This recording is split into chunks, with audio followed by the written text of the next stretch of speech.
Guys, you're back with Leanne for the final roundup of group games.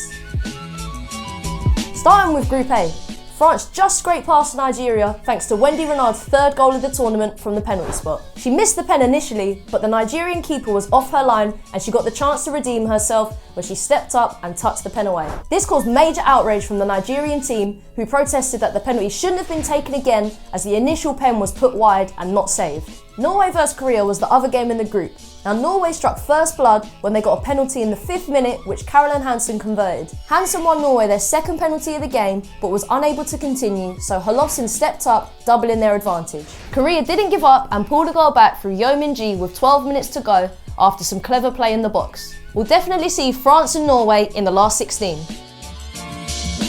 Moving on to Group B, Germany had already qualified because of their 2 previous wins. They managed to complete the group stage with a 100% winning record with a dominant 4-0 win over South Africa. South Africa never gave up and forced short into some good saves. Unfortunately, it wasn't enough and this will be the end of their World Cup. Spain pushed on against China in the other Group B game, but weren't clinical enough to leave with all 3 points. The result means that Spain finish above China, but only on goal difference as they're both on 4 points. So in Group B, we see Germany, Spain and China progressing to the next round.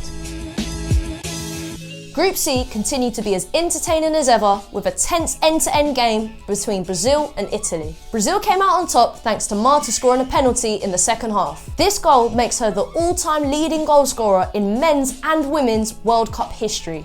Sam Kerr cleaned up, scoring all 4 of Australia's goals in a ruthless performance against Jamaica. The Aussies went 2-0 up before Jamaica pulled a goal back after half-time. Vanessa Salone's goal made history as it was Jamaica's first ever goal scored in World Cup history. Group C finishes with Australia, Brazil and Italy all going through on 6 points.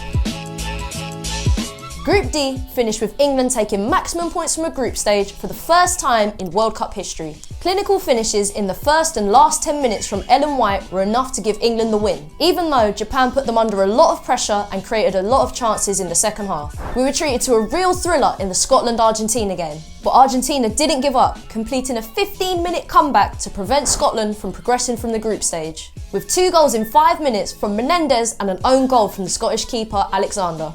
Bonsegundo had a penalty saved, but just like in the France game, the keeper was off her line and she was allowed to redeem herself, converting from the spot second time round. So Group D finishes with England and Japan going into the last 16. The game between the Netherlands and Canada was a battle to finish at the top of Group E. Canada would have been 1-0 up, but Huytena's goal was disallowed as she was offside. The Netherlands took the lead through Decker, but 5 minutes later, Canada equalised through Sinclair. The Dutch side wrapped up their 3rd win thanks to a goal from Burstein 15 minutes after that.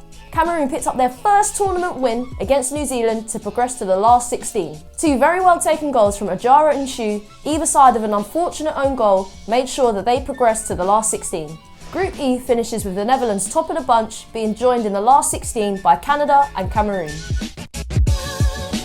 Moving on to Group F, where the USA finished their group games with a 2-0 win over Sweden. They got ahead early on thanks to a goal from Lindsay Horan in the 3rd minute. This is now the fastest goal that has been scored at the tournament. Tobin Heath sealed the 3 points when she caught the keeper out early in the second half with a clever finish. Chile picked up their first win of the tournament as well with a 2-0 win over Thailand. This meant they scored their first ever World Cup goals. Now, one was given to the Thailand keeper Boon Singh, but the other one was scored by Uttara. But luck wasn't on their side as Francisca Lara's penalty rebounded off the crossbar, leaving them a goal short of the last 16. Group F finishes with the USA and Sweden going into the knockout stages. But now it really gets fun. Join us next time where we'll be following the action from the knockout games. Peace.